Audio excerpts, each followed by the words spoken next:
All right, let's do this. Welcome back to another one. Um, I've been thinking about that. I've actually thought about this for years, and I remember a long time ago when I had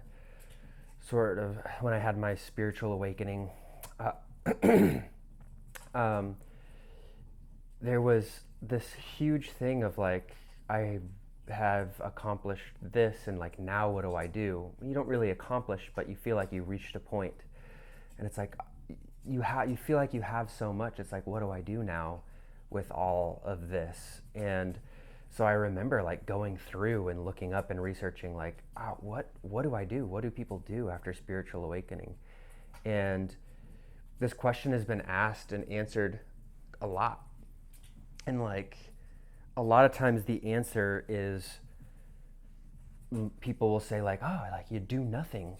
And that is true, and we're going to talk about that, but I do want to give some more like tangible things to be thinking about and maybe to be putting some action into, because you know you don't have to do anything really, for sure. Like, the old Zen saying goes, like, chop wood and carry water. Like, we all know that we still have to do our laundry and stuff like that. Like, it's not really any news to us. um, but I do want to go into some things that maybe you can, but we like, because like we still have to live our lives. You know what I mean? Like, we still have to, like, it's like, okay, I'm awake now, and I got like 50 more years before I leave this plane, you know? So now what? And that's sort of the question that I want to be answering today. I wrote a couple things down. I took a couple notes, so I'll kind of be looking on that because I didn't want to forget the important points. Um, but the first thing that I have here is to, once you've reached this point, you really want to, the first thing I wish I would have done is to sort of seek out like a mentor. And you can like kind of go on YouTube and look up these videos, and like, I'm here talking about this right now, and sort of use and follow that, like, if you have no other resource. um, because like, you won't you a lot of times when people wake up, you're waking up in this like really weird place.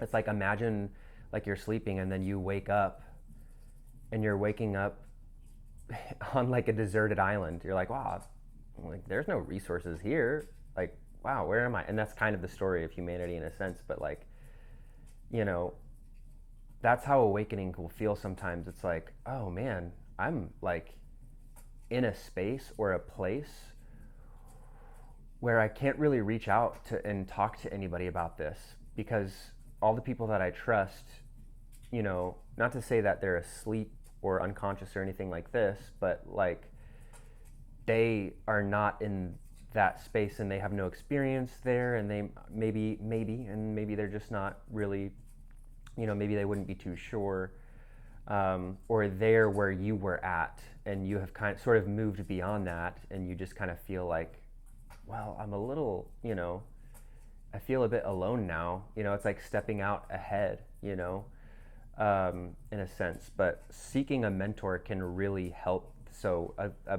like sub point of that would be like, try to find, if you can, like a good atmosphere for there. And there are groups and places like this. I know Unity is a great place to go for sort of like the higher conscious community. If you're not, you know, sure what that is, just go ahead and Google it. There's should be one near you, especially if you live in sort of like a more populated area or a bigger city or something like that. But get yourself an environment where those people will be. Step out with the faith that, with, and know like that you need that and you're looking for that. And the last video we talked about, faith without works is dead. So let that be a little work that you do. Go find the environment, find those people, find where those people are at, and it will come to you. They will come to you. Seeking a mentor, it's a humbling thing too. You sort of need to humble yourself, because after awakening, you're thinking, I got it, right? Like, I'm there, I've arrived. And sure, I'm not here to dispute or argue that. Um, but life is long, and you know, throughout life, we can, unless you're Jesus Christ, you can sort of end up falling off and then kind of getting back on and stuff like that. And I made a lot of missteps, and I had a lot of, you know, too much faith in myself and my own ways, and that led me into quite a bit of trouble. So, you know, seeking a mentor can sort of help with that. But the second thing, moving on, that I want to talk about is to be vigilant. Now you can be vigilant, and to sort of be more aware of your internal processes. A lot of people's spiritual awakenings is they take a step back from their ego and they realize that who they are is beyond their personality and who they think that they are in their head, and who they've been building up to be their entire life in your body. That's not you either, right? You're everything that is behind that. You are that which is aware of those things, right? And so now that you have stepped into that awareness, you can be more vigilant of these processes and don't let them suck you in. And that's a process. It's actually sort of dovetails with our next thing, but that's going to be one of your bigger spiritual practices, right? Because here's the important subpoint of this part. The main thing that you want to be vigilant of and be aware of is spiritual ego, right? This whole, like, I now know, right? And I'm better, and I have this realization that no one else has had. When the truth is, there are many people that have come before you that, and myself, that have had that experience as well. You know, they've had that awakening experience. And also, there are people that have existed that have made it further than, you know, we may ever make it in this one lifetime. You know, we may have to come back if that's something that we do. I believe that it is, but we may have to come back multiple times to sort of accomplish what it was that some of these more enlightened, awakened sort of teachers, you know, achieved. And it maybe seemed like they achieved it in one lifetime, in one go. Maybe they did, but they probably had multiple tries at this. And so, you know, seek someone like that out. You know, there's always someone that knows better than you. Not better than you, but there's always someone who is more practiced in the area of being vigilant, being aware of ego, not being sucked in, being present. And that brings me on to our next thing, which is kind of goes along with being vigilant, and being vigilant of ego, being vigilant of spiritual ego, is to be present. So, and this is, I call kind of like the Eckhart Tolle like level of spiritual teaching. And this is like where I think a lot of the work comes in. I call it grunt work, but it's really not. Because, you know, one of the things that Eckhart Tolle says is that, like, you know, these people come to me and they say, this is my Eckhart Tolle impersonation, obviously. They say, oh, but it's so hard to stay present and to always be remembering to be present. But it's hard not to be. Isn't it hard to always constantly be in your thoughts and to constantly be judging things and this person and that person and the other person and yourself? It is exhausting to always constantly be in the mind. And it is, right? So think about it like that. It's not hard and it's not exhausting to be present, but it is hard not to be, right? That's when the schlag of life sets in, is when you lose presence and you slip out, you know? So that, like, Eckhart Tolle teaching and Eckhart Tolle level of spiritual practice, the practice of being present, is like where a lot of your work, if you're just post-awakening, will be to just stay there. Stay present, stay up, stay in there, stay locked in, and, you know, hold that for others. Like in the Bible, it says, like, I'll paraphrase it here, but it's basically like your spirit, and sort of what I liken to be like your awakened self is like a city on it's like a light, it's like a lantern, a city on a hill that can't be hidden. So if you are that, then people will see that. They might not understand or know it, but that will rub off on other people as well. So, and it'll come back to you. I've had moments like that where I'm a teacher. I'm a guitar and cello and music theory teacher as my day job, and I've had moments where I don't realize it, but I'm sort of, more so teaching presence and spiritual practice within the music than anything else. And then I've had moments where I start to forget that or fall off, and then the student comes back and reminds me of it. So it'll come back and it'll help you out. Right? That's just how it is. What you give, you get back. So be present, and the more you do that, the more it's a self-feeding loop. But to go along with being present, you can have sort of a meditation practice and a prayer practice, and that's good to have like in the beginning of the day and maybe at the end of the day as well. Probably better at the beginning of the day, but at the beginning of the day, it's great because it sets that like vibe for the rest of the day. Like, I'm present here, I'm being present, and you locked into that place, and now you can carry that with you throughout the day, right? So, but along with that is that, like, don't feel like presence is only for your meditation and prayer setting, like situations, right? You want to take that into the rest of your day, and every single thing that you do, you want to be present. When you're picking up the salt to shake it onto your steak or your pork chops or your salad or whatever it is that you're making, be present. Do that with presence, right? When you're cleaning your toilet, when you're scrubbing your toilet, be present with that. And the way that you can be present is to feel into your body and to really get into the feeling of it, the sensations. And don't think about it, don't judge it, just feel it, right? Because when you're feeling and you're observing, that's when you're in that consciousness that's aware, right? So every single little thing, every single little part, listening to someone else, hearing and listening and auditory sensations for me are very grounding, because I can be silent and be aware of that, right? And I think that's part of the content addiction of like always having something on, always having something to listen to, always having something to, audiobook that we're listening to or podcast or something like that. It puts us in a listening state. It puts us in a state of observation. It puts us in a state of presence, in a sense. We're present when we're listening to that. When we're watching the movie, we're present with the main character. We actually feel as if we're in there. We're so present a lot of times.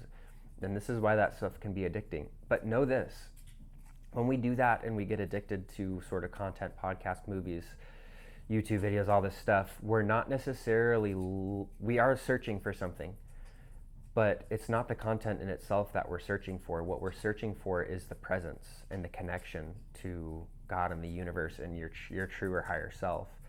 So you can do that in every single moment, and that is where sort of self-satisfaction really comes from. But also, if you're being present with everything, you're going to be doing everything with excellence, right? Because there's nothing in the mind getting in the way. There's no judgment of, I should be doing it like this person told me this, blah, blah, blah, blah, blah.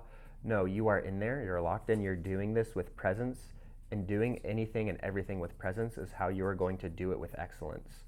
Because there's nothing else. There's just you in that activity.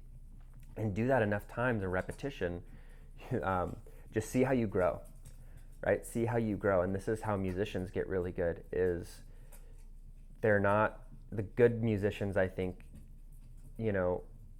they're present with what they know. And they may not be, like, think of someone like Paul McCartney, whereas especially when he first started, he didn't know a lot of theory. He didn't know, what a, dominant 7 flat 9 chord, all this crazy harmonic minor, melodic minor scales and stuff like that, and have knowledge of every single note on the fretboard. He was present with the notes that he was playing, and let sort of what was, he was a vessel, and let what was coming through to him out, and I think that's how some of these people get really good at what they do. And it doesn't have to just be music. It's present in everything. It could be woodworking. It could be you're serving at a restaurant. It could literally be anything, right? And people will tell, like, I used to be a server, and people can tell, like, when you're there at the side, you're listening to them, they're taking their order, or you're just listening to them talk about sort of their day and how everything went. So being present, those people can tell, essentially, is what I'm trying to say. When you're present, they might not know exactly what it is, but they can feel it. So the next thing is going to be, it's more of a thing that you've become rather than a thing to do, but it is a thing to do, actually. So you become a bodhisattva in the sense where you're staying in this world, you're staying on this plane, but you've sort of achieved, I hate to say the word achieve, but you've come to this place of awakening, and you've remembered who you are, is probably a better way to say this, right? You've remembered who you are. And so now it's your goal to help others remember who they are. For real, right? So being that and doing that, you kind of start to realize, in a sense, that like if there is a mission, like that's the only mission that there is. Because that's the only game there is for us to be playing down here. Once you realize that the jig is up, you don't need anything. You don't feel like you need anything anymore. You're not working towards, success and being famous and all this stuff, and feeling on the inside like you haven't quite made it yet, right? All that's gone. You don't need to become anything more than what you already are. You are perfect. You've made it already just by being here, right? So to go along with that, though, like, you're not gonna tell somebody the answer to this, right? Like you can't explain this with words, right? What we're talking about here can't be explained or expressed with words. It can only be sort of pointed to with words, right? So, and if you try to give someone the answer furthermore, that just will like lead them further away from the truth sometimes, right? You have to, if your goal is to teach, or not goal, but if your calling is to sort of use words and to speak and teach, and you're good at that, that's your gift, then you may allude to more so rather than saying exactly what it is, exactly how it is, right? Some people try to go about it that way, but then they realize, shoot, I was like leading people further away, right? Even when they were, and that's why a lot of people don't do that, right? Is because like that isn't the highest form of teaching that you can do. The highest form of teaching is sort of alluding to, embedding that into your speeches and your talks and your lectures and your teachings and stuff like that, and letting the person think about it and dig through and finding it on their own, right? Because if you do give them the answer, and let's say they do get it, they didn't have to work for it, and it's not something that you have to work for, right? But it's exactly like if you cheat on a test, you didn't really learn anything, and a lot of times we have to suffer to get to where we are and learn, these lessons to know that that's not what we want anymore. We don't want to suffer. We don't want to make others suffer. So here's the best way, though, in my opinion, that you can teach, because there'll be multiple different methods and ways of teaching. You can do the speaking way in the lecture, teaching, talking, but you can also teach through your music. You can teach through your art, through paintings, through woodworking. You can teach through, your job, whatever it is that you do, coding. Maybe you're coding love into the computer, making AI even more sentient. I don't know. Anyways, we won't go down that path. But you could do it wherever you're at, really. And maybe you're serving. Maybe you're working your first job. Maybe it doesn't really matter. You can do wherever you are with this method, and that is to be an example of the awakening, of the awakened self, and to be present, right? So, and there is one of my favorite quotes ever of all time. It goes like this: "The world isn't changed by your opinion. The world is changed by your example." Dang, right? So true in a world so filled with opinions. One more time for the people in the back. The world is changed. The world isn't changed by your opinion. The world is changed by your example. So if you can be present, that is one of the biggest things that you can rub off. And whenever you meet someone that you're like, they're really different, like in such a good way. Like every time I'm with them, I just feel, I don't know, like just like better. You know, a lot of times, most of the time, it's because those people are just so present. And when they're listening to you, I actually know someone who's like this, and I don't even think they realize it, but it's my uncle, and he's awesome. And he's just one of those men that like can do anything, fix anything, and they're there for you. Very, very good caretakers, but at the same time, but they're very kind and loving and have like just a really good, perfect balance of like masculine and feminine energy. And he's more of a feeling into it type of person. But that's such a good example, I think, for me. But now let's talk about a couple more things, two more things here. So one thing that you want to do too is you want to guard your awareness. This is a really important point too. You want to guard your awareness, and you want to guard, some people call, you heard this in the space, like in the spirituality space of like guarding your heart. Like, oh, you need to guard your heart. But really what you need to guard in this sense is you need to guard your awareness. What shows are you watching to? What music are you listening to? What are you putting into your head? What are you putting into your ears, in your eyes, and your mouth too? But that's a kind of on a different, what are you letting out of your mouth, I think, is the more important one thing, right? Just like Jesus said in the New Testament. It doesn't, I kind of want to like paraphrase / elaborate on what he said in a sense, but it's not what goes into your mouth that defiles you, it's what comes out of it, right? So it's like the elaboration of that is like, in a spiritual sense, what will deteriorate your spirit isn't what you put in your mouth, right? That's for your body. That's another plane of existence, like thing to worry about, like health and motivation and stuff like this, right? On a higher spiritual sense, what's going to wreck you is the things that you say, right? Because those things will come back. You do the wrong thing. You ever been sitting there at nighttime? You know you did the wrong thing. That thought comes back up and it just haunts you. You're like, ugh, I can't believe I did that, or whatever it is, So that's really important. But guarding your awareness is more than that too. It's who are you around and so forth. I just remember after I had my awakening experience that I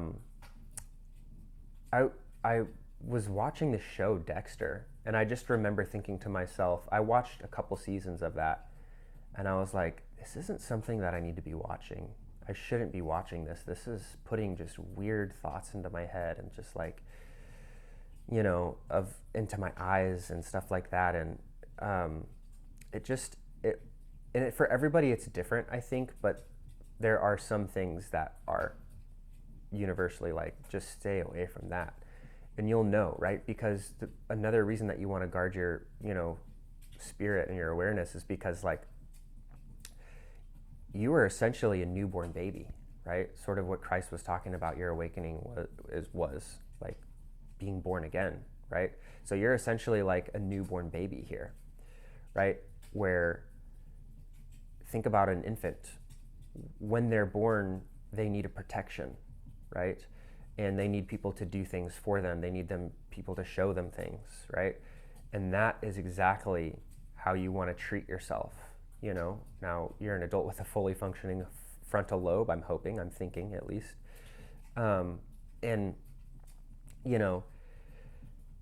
that's going back to why having a mentor is so important. You want someone to be there who can sort of look out for you and tell you like, hey, you think this way, but just as a human, you're going to experience this way, and so that's important. Like those mentors can really help us guard, our awareness and our thoughts and stuff like that. And that's one of the things that Paul talks about in the New Testament is like taking every thought captive. That is really about like being vigilant and spiritual awareness and ego and stuff like that. But it's also kind of about guarding your heart and your awareness as well. Taking every thought captive and being aware of that, right? So But the last thing that I want to talk about is what we were talking about in the beginning about chopping wood and carrying water. And in the Course in Miracles, if you haven't heard of Course in Miracles, I encourage you to look that up and see if it's for you. But the Course in Miracles talks about that in this way. There's a whole chapter about this. There's lessons about this too, about you need do nothing, right? You don't need to do anything. You're forgiven. You're living in love. You're existing, right? There's nothing that you have to do. The only thing that's expected of you is to exist, right? And whatever happens, you're going to learn from that, right? Some lessons are hard lessons learned, and some lessons are hard lessons learned that have consequences that go along with them, right? So you need do nothing though, like if you're in sort of in a sense though at the same time, like a tree doesn't grow wrong, you know, it just goes towards where the light is. And that's exactly how you need to be thinking about it, right? You don't have to do anything, just go where the light is. Just grow, just be there like a tree and wiggle your way towards the light. You'll be shown that, not moreover it being shown to you, you'll have the feeling and you'll gravitate towards the light and you will know the right thing to do and it will come out of you. You need do nothing. And then the whole thing of chopping wood and carrying water from Buddhism, from Zen, is like, it's similar, but it's also different, right? Where it's like, there's nothing else extra special that you have to do. Keep living your life, you know, just keep going, chop wood and carry water. And moreover, because we don't have to prepare for the winter, you know, in a sense, you know, unless you live out in the wild in Canada or you live off grid or something like this, then, you know, do what makes you happy, do what brings you joy, right? Do what sparks joy and share that with other people, right? Because all we can do is give and share love and joy and peace. And especially if that's what you want in your life, you have to give that out, right? Because what you give is what you receive back.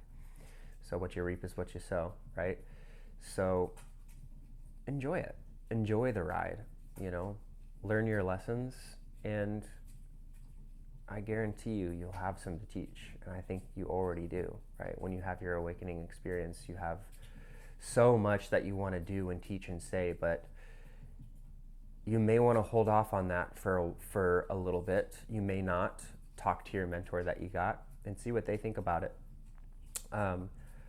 But those things that you have that you want to share, those, you can share them, but they were for you, right? And it's so cool when you get a gift. When you get a gift that you really love and that makes so much sense to you, you want to share it with other people, right? It's like, look at this thing, it's so cool. I got one and it's something that I can share with other people. So I'm gonna get everyone. I wanna give everyone a Thneed or whatever it is, you know, that you got. As an example, you know, you wanna share that with everyone, but sometimes, you know, not everyone will need that. Sometimes people might need, you know, a flathead screwdriver. They don't need a Phillips head, you know? So also going along with guarding your heart and guarding your awareness, you don't want to throw these things away, right? You're throwing energy out onto the dry ground. You're throwing your seeds out onto the cement sidewalk where it's not going to grow, right? So we want to be very pointed with our energy and who and how we give our energy to. And so that's another thing to be aware of that I didn't really plan on saying, but that is one thing. Those are the things that I would say that you can be focusing on and doing in your spiritual awareness. And the practices were being present, right? And being an example of presence in the world, right? That's your practice. That's your main practice. You're going to live here for probably the rest of your life. The only time you can move on from that, you'll never really move on from it though, because it seems like you're moving on from it, but it's only because it's so ingrained in you that you no longer have to think about it. It is just a part of who you are, right? It is always who you are, but you've sort of tamed, I suppose for lack of a better term, the ego, and you've instilled stillness within your ego and you've quieted it down, right? Because the ego is always the first to speak and the loudest, right? But we can tame it to just, or we can just be aware and listen and spend more time in that place, right? So that's what I got for you today. Do one of these things, right? Find a mentor. That'll be your first step. Find somebody who you can talk to about this stuff and that you trust, and that can help you further down the path. So maybe start there and, work on your presence practice, meditation, prayer. Might be good to also find a spiritual path, a book. The Bible is great. A Course in Miracles is great. The Upanishads, the Gita.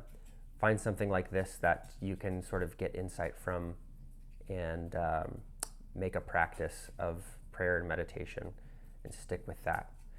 So much love to y'all. Thanks for watching. Thanks for listening. And I'm looking forward to seeing you in the next one.